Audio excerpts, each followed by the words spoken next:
Before watching the video, please subscribe my channel. The 7 Voyages of Sindbad. First voyage.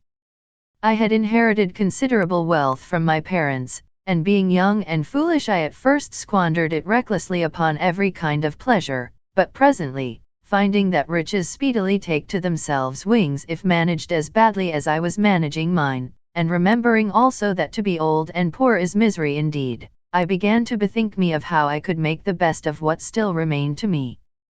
I sold all my household goods by public auction, and joined a company of merchants who traded by sea, embarking with them at Balsora in a ship which we had fitted out between us.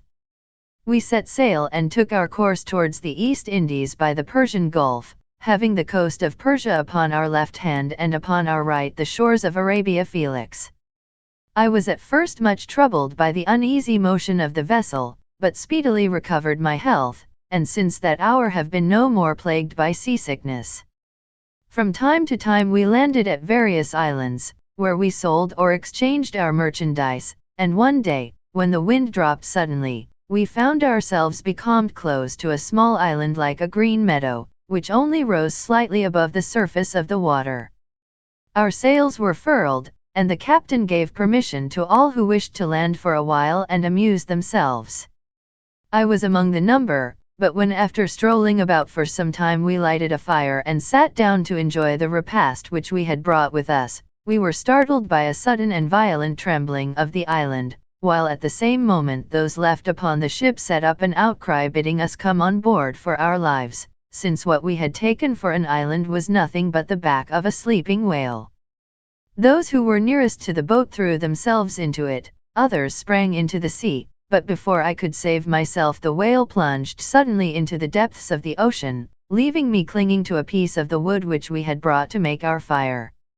Meanwhile a breeze had sprung up, and in the confusion that ensued on board our vessel in hoisting the sails and taking up those who were in the boat, and clinging to its sides, no one missed me and I was left at the mercy of the waves. All that day I floated up and down, now beaten this way, now that, and when night fell I despaired for my life, but, weary and spent as I was, I clung to my frail support, and great was my joy when the morning light showed me that I had drifted against an island. The cliffs were high and steep, but luckily for me some tree roots protruded in places, and by their aid I climbed up at last, and stretched myself upon the turf at the top, where I lay, more dead than alive, till the sun was high in the heavens.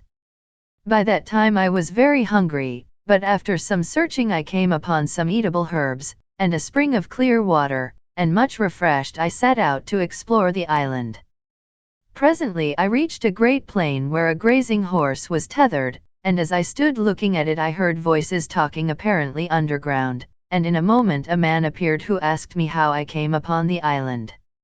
I told him my adventures, and heard in return that he was one of the grooms of Mirage, the king of the island, and that each year they came to feed their master's horses in this plain.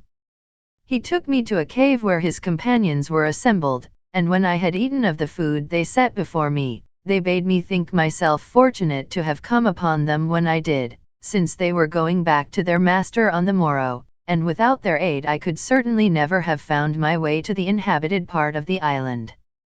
Early the next morning we accordingly set out, and when we reached the capital I was graciously received by the king, to whom I related my adventures, upon which he ordered that I should be well cared for and provided with such things as I needed. Being a merchant I sought out men of my own profession, and particularly those who came from foreign countries, as I hoped in this way to hear news from Baghdad, and find out some means of returning thither, for the capital was situated upon the seashore, and visited by vessels from all parts of the world. In the meantime I heard many curious things, and answered many questions concerning my own country, for I talked willingly with all who came to me. Also to while away the time of waiting I explored a little island named Castle, which belonged to King Mirage, and which was supposed to be inhabited by a spirit named Digiel. Indeed, the sailors assured me that often at night the playing of timbrels could be heard upon it.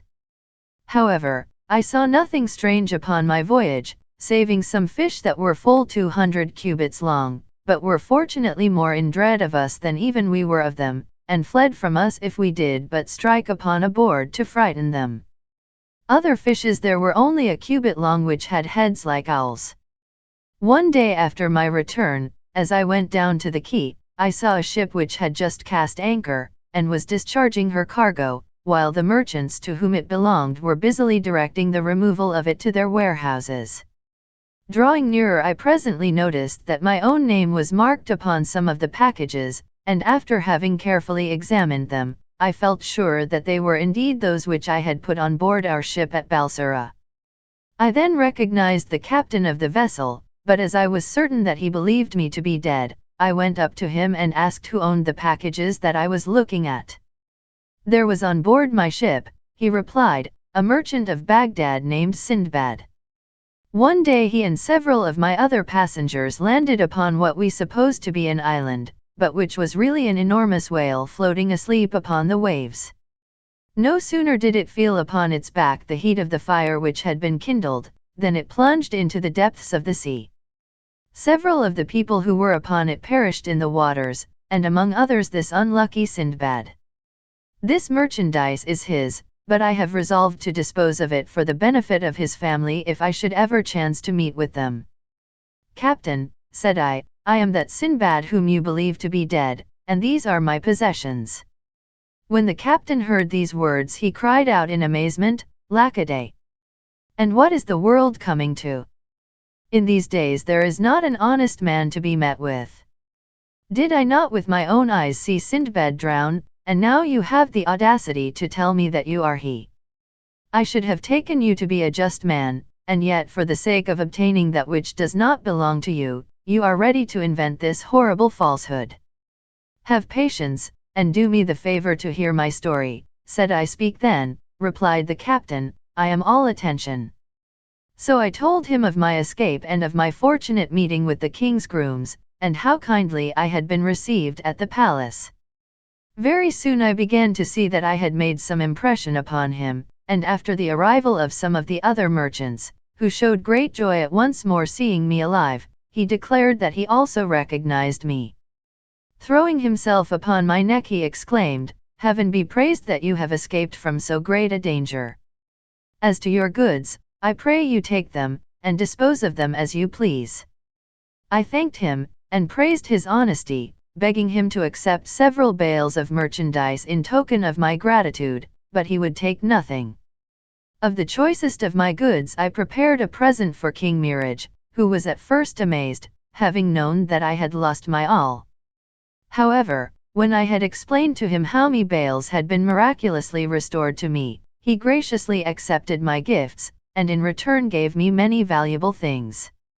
I then took leave of him, and exchanging my merchandise for sandal and aloes wood, camphor, nutmegs, cloves, pepper, and ginger, I embarked upon the same vessel and traded so successfully upon our homeward voyage that I arrived in Balsara with about 100,000 sequins. My family received me with as much joy as I felt upon seeing them once more.